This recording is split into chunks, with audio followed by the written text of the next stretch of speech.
Hey folks, Matt Sharp here with another Pacific Angler Friday Fishing Report. What a week. That's all I can say. I said it last week and I'm saying it this week with more conviction. The world is in an interesting place right now. And I don't know about you, but I kind of wake up every morning feeling as though I'm on the bridge of a starship asking for a damage report when I look at my phone trying to see what the heck is going on. Obviously, that comes with a large dose of stress on a number of different avenues, stuff that we've probably never had to deal with in our lives before. And my solution in life when things have gotten hard has always been to go fishing. And I think that still applies. That's the big question. Should we be going out fishing? So I'm going to open it up to you guys. Leave a comment below if you guys are like a healthcare professional. You got a reason why we shouldn't be fishing. But I think we're pretty safe. And with that in mind, we're going to go through all the different options to get out fishing this weekend because the conditions look good. We've got low water on the Squamish, we've got low water on the Vedder, but the reports have been okay and I expect them to get a little bit better. I'm going to walk you guys through that. We also had our local lakes stocked in the last little bit and it couldn't come at a better time because it's an awesome way to get outside with the kids, get them out of the house, go out and catch some fish, whether it's a 20-minute drive from your house or a little bit trip farther afield. I'm going to walk you guys through how to find the spots that you can go do that. On the saltwater front, the reports have been really good, and we know a lot of you guys have been getting out in your boats, getting away from the city, so I'm going to walk you through where the good reports have been there. And lastly, if you guys are stuck at home, we know that everyone can't get outside right now. We have a couple really good fly patterns for you guys to look at. I've got a classic but a no-brainer, one that you guys can use on any of your coastal streams. We use it for bull trout and cutthroat, but it's also a good one for steelhead if you want a change-up pattern.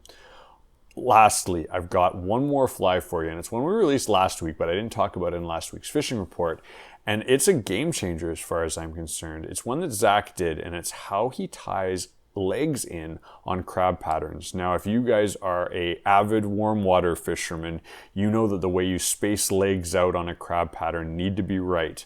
And he's going to show you a trick that makes it super easy and super fast, but it's also something that might apply to you guys doing freshwater stuff here, where you're trying to get 3, maybe 4 legs spaced out nicely, and you don't want to spend 5 to 8 minutes working with your thread, maybe putting a solar res on it to make it happen. We're going to look at that at the back end of the report and something you don't want to miss.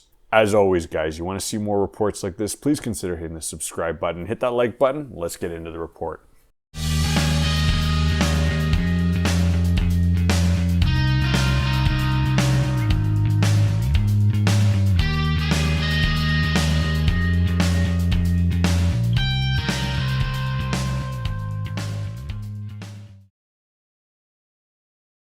All right, guys, thanks for tuning in this week with me. I'm going to get a couple housekeeping items off the books right before we start.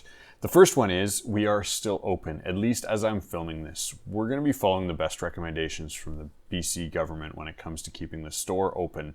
That said, if you guys are stuck for tackle and we happen to be closed by the time you're watching this, please click down below in the links. I'm going to have an email address that you can reach us, and we're going to find the best creative yet safe ways to bring you guys fishing tackle. So don't hesitate to contact us. Heck, whether it's a fishing question or a actual tackle need, let us know. We will help. On the course front, this is some interesting news. A lot of you guys might have signed up for courses with us over the next 3 weeks, 4 weeks, 5 weeks. Don't worry, we're not going to hold the courses in the store. We've sort of made that decision, but we are going to bring them to you online. And the cool thing about that is we might have some online courses for you guys available, even if you haven't signed up already, that might be available while you're stuck at home so you can maximize your time on the water when you get out after this whole thing blows over. Now, let's jump into the fishing because there is some interesting news there. When we look out at the Squamish, we've got some nice weather this weekend. It's going to be beautiful. We're seeing the first sort of low teens weekend. And though when we look at the night temperatures because that's going to dictate the water levels quite a bit when it comes to freezing levels. It's still fairly cold, so I don't expect the water to bump up. And that's what we were hoping for because the water is very, very low right now.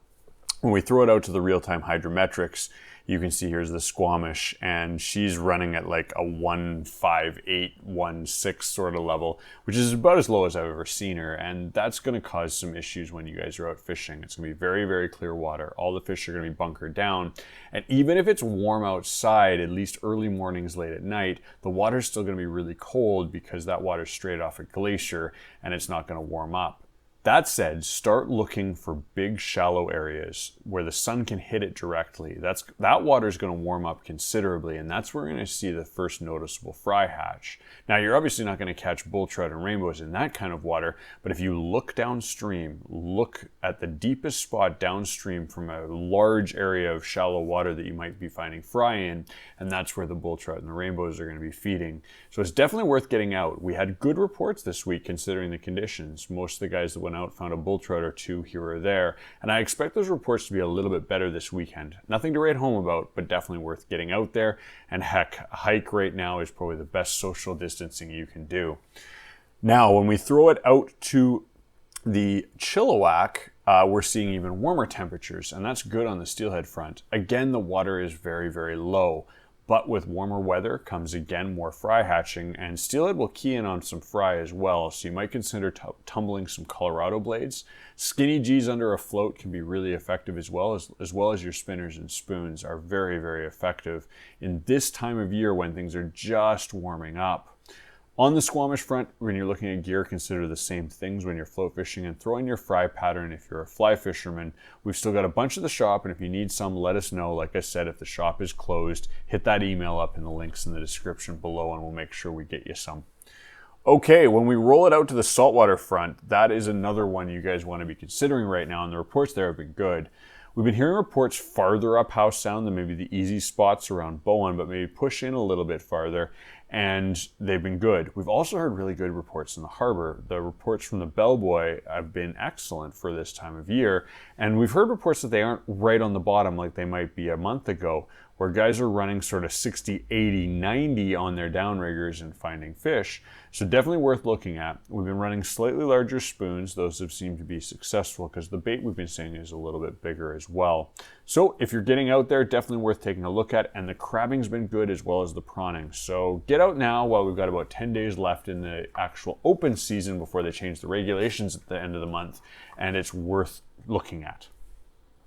The other news this week is on the local front. The Go Fish BC, or BC Freshwater Fishery Society, has stocked a number of our lakes, and it probably couldn't be better timed because it's a great opportunity to take the kids out, get them some fresh air, and get out fishing. So I want you guys to go to gofishbc.com and check it out. This is the site right here, and you can see that they have details, sorry, I scrolled funny there, on all the different spots that you guys could head out fishing.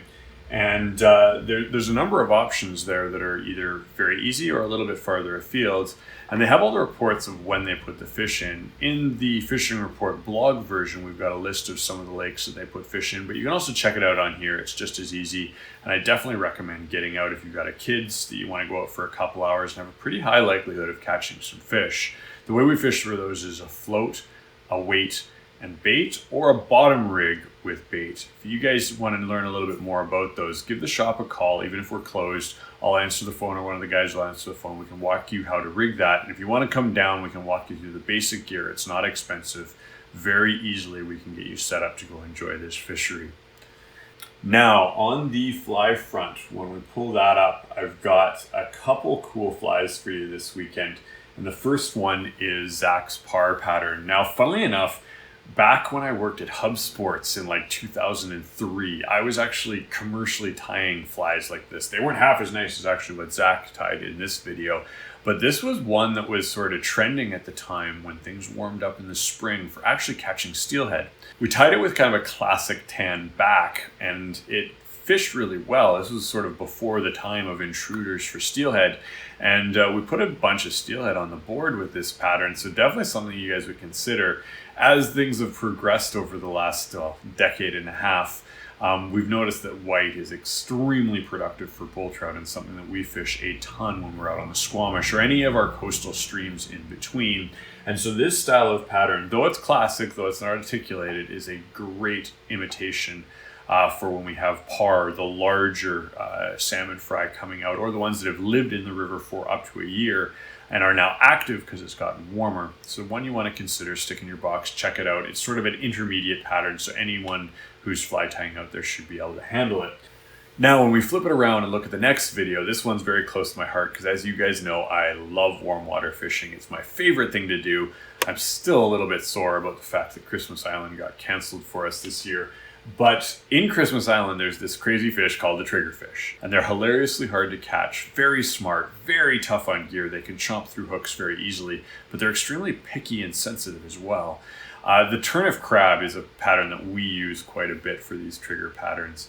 But more specifically, we've found that when you're fishing for permit or you're fishing for triggerfish, they have a long time to inspect the fly. And if the legs of your crab pattern aren't lined up quite right, I've had really painful rejections. You can see the fish swim over, look at it and say, no, the legs are messed up in a funny angle. And tying the legs in usually is the most time-consuming thing because a lot of these patterns are relatively simple. Zach found, he's not taking credit for it, but I'm going to give him a lot of credit for digging it up, a way to make this much easier. And what he does is he stomps on the eyes, literally takes his pliers and smushes them before he ties. And that is a flat base that allows you to tie the legs in on the eyes, not the main shank of the fly, and it gets a perfect spacing to them. Even if you guys don't care about the turnip crab, if you've got an idea of how you wanted to space 3, maybe 4 legs out evenly on the side of your fly, check this out because it's a simple trick that makes it way easier than spending 20 minutes with Solarez trying to space them out, get them right, the right turn of your thread. So check that out. I'll leave links to the description up here for the turnip crab. I'll leave links up here for that par pattern that I talked about earlier. Well, guys, that's everything I've got for you. Thanks for sticking with me. As always, you guys want to see more reports like this, please consider hitting the subscribe button. Hit that like button. We'll see you in the next Friday Fishing Report.